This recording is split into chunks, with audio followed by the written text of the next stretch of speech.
11 ennen tätä iltaa. Hankala, joka on edellisen kerran ylipäätänsä vielä liikaa vastaan pelissä jäämään miinuksen puolelle 21. päivä helmikuuta Kuopiossa Kärppiä vastaan, joten se on myöskin melkoinen saldo Jesper Mattilalta. Kousa toinen alkoon, tän jääkin jaloista yli.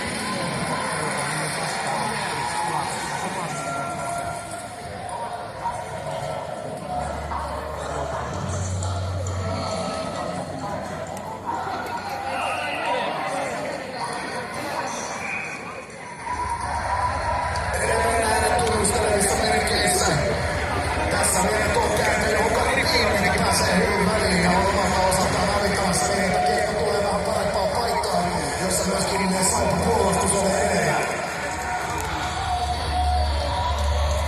Linjatuomari Juho-Pekka Inkinen pudottaa sitten kiekkoa seuraavaksi jäähän.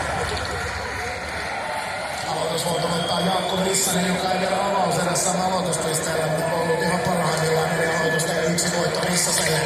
Juuso Mäenpää keskikaistallaan, siihen antaa Karvinen paineen. Elorinen oikaa hyökkäysalueelle, mutta ei pääse kunnolla kiekkoon.